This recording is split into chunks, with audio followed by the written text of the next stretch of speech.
You're mid-sentence when it happens. Someone across the table leans back and says, "That's not accurate." The room goes quiet, not casual silence, tight silence. 1 second longer than comfortable. Someone stops writing. Someone else looks up, waiting. You feel it immediately. You stop listening fully. You become hyper-aware of the room. Who's watching? How this might look. Before they finish speaking, you're already constructing your defense. The conversation is no longer about accuracy. It's about status. Why challenge me here? I can't let this stand. If I pull back, I look incompetent. Your tone shifts, just slightly. You start speaking faster. You stack more examples than necessary. You interrupt, almost politely. You're not defending the idea anymore. You're defending your image. And here's the dangerous part. Most people never notice the exact second they lose control. They think they're debating, but they're protecting status. And status feels more urgent than truth. Later, replaying it in your head, the pattern becomes obvious. You didn't lose because your reasoning was weak. You lost because your ego interpreted disagreement as performance failure. The ego protection mechanism activates the moment identity feels exposed. Perception narrows, threat exaggerates, discussion becomes survival. If you want to win without arguing, you must stop that mechanism before it shapes your behavior. Not suppress emotion, control identity. Stoic thinkers operated in courts, assemblies, and political arenas where disagreement was public and reputation mattered. They understood something most people still don't. Once ego takes over, even correct arguments collapse. Arguments are rarely destroyed by bad logic. They are destroyed by emotional defense. The ego exaggerates threat. It treats contradiction like humiliation. It shifts your objective from clarifying truth to protecting status. That shift is where authority dissolves. You're now entering stage 2, where detachment becomes power, not detaching from responsibility, detaching from the need to be seen as right. Before we enter the traps, understand this: if you're serious about mastering control, not just sounding intelligent, subscribe. This channel is built for disciplined minds, not reactive ones. Now we move into 3 traps. Miss the first, and the rest unfold automatically. Ego activation, verbal escalation, status entanglement. This is where control is either maintained or surrendered without you noticing. Trap 1. Ego activation. This is where the loss begins, internally. Rule number 1. Refuse emotional escalation. The first 10 seconds decide everything. The spike in your chest, the urge to respond immediately, the tightening jaw, that is ego trying to survive. If you escalate emotionally, even subtly, the room feels it. Faster speech signals urgency. Sharper tone signals insecurity. Pause. 1 breath. Separate your identity from the idea being examined. You are not under attack. A claim is under review. The person who controls the first emotional spike controls the entire exchange. And once escalation is stopped, the next ego reflex appears. Rule 2. Acknowledge valid points calmly. Ego resists concession. It equates acknowledgement with defeat, but precision requires accuracy. If the other person makes a valid point, say it. That part is fair. Watch what happens. Shoulders relax. The air softens. The aggression loses oxygen. You did not weaken yourself. You demonstrated cognitive security. Ego wants total victory. Precision wants truth. And truth does not require you to defend what is already correct. Once fairness is acknowledged, the discussion can stabilize. Now anchor it. Rule 3.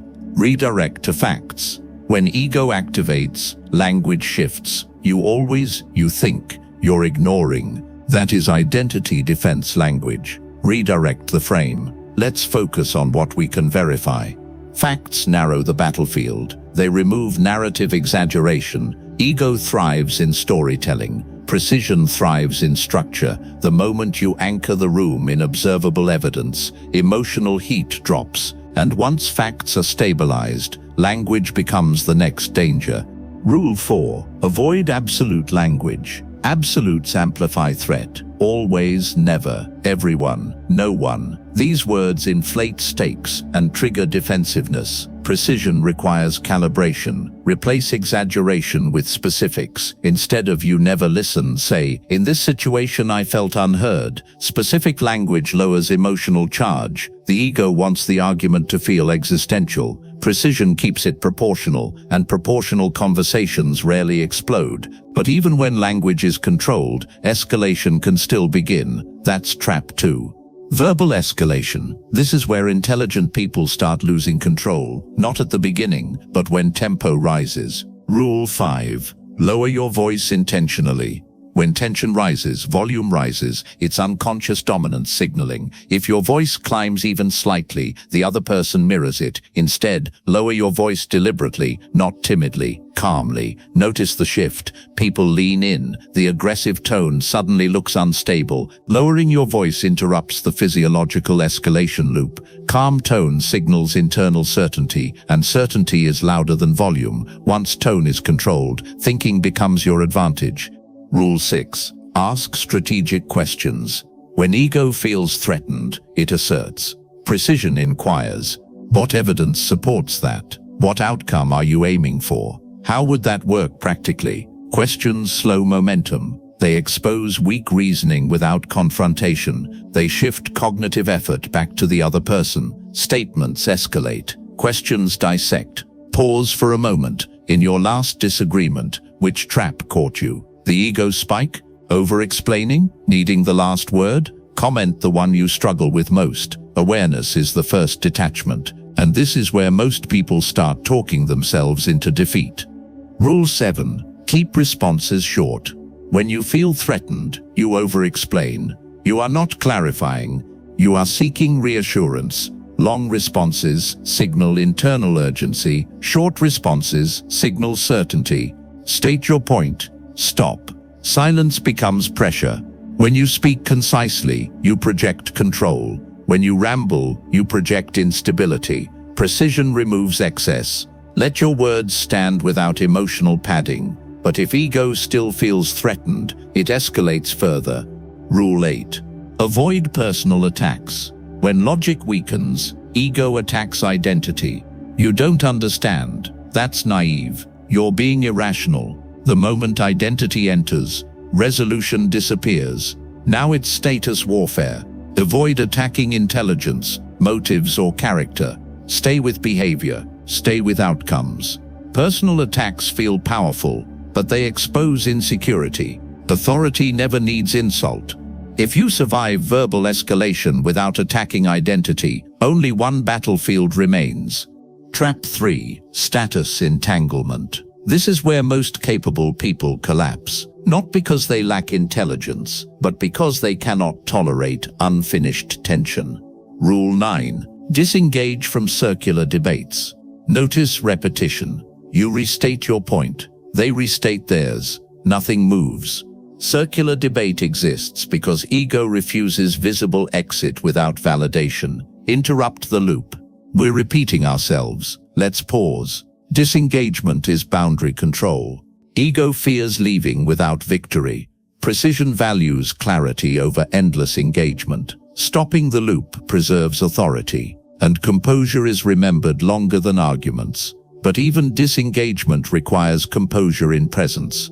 Rule 10. Maintain neutral body language. Before you speak, your body reveals you. Tight jaw, leaning forward, crossed arms. These cues signal threat. Maintain neutral posture, relaxed shoulders, steady eye contact. Neutral body language lowers perceived aggression. When your body remains composed, escalation struggles to survive. Your physical neutrality reinforces psychological detachment, and detachment dissolves ego tension before it spreads. But there is one final ego reflex. Rule 11. End the conversation first. Ego wants the last word. Resist it. When clarity has been reached, conclude deliberately. We've covered the essentials. Let's revisit if needed. Ending first signals control over timing. You are not escaping. You are closing. The ego believes silence equals defeat. Precision understands controlled exit equals authority. And when you exit without urgency, one principle seals everything. Rule 12. Let outcomes prove you right. Ego craves immediate validation, but truth does not require applause. If your reasoning is sound, time will confirm it. When you detach from the need to appear right, your posture changes, your tone softens, your urgency disappears. You are no longer fighting for approval. You are aligned with outcomes, and outcomes are slower but decisive. Reality speaks louder than volume ever will. Now return to that room. Same table, same tension, same challenge. That's not accurate. This time your pulse stays steady. You pause, you acknowledge what's fair. You redirect to facts. You lower your voice. You ask one precise question. You keep your response short. You avoid personal tone. You disengage repetition. You close deliberately. You trust outcomes. Most people leave that room replaying what they should have said. You leave knowing you didn't need to say more. Winning without arguing is not dominance. It is identity control. When ego never activates, escalation never begins. That is what control looks like under pressure. If this sharpened your thinking, like the video. If you're building emotional discipline, subscribe and comment precision if you choose control over ego from this point forward. Because calm precision always outlasts emotional reaction, and that is how you win without arguing.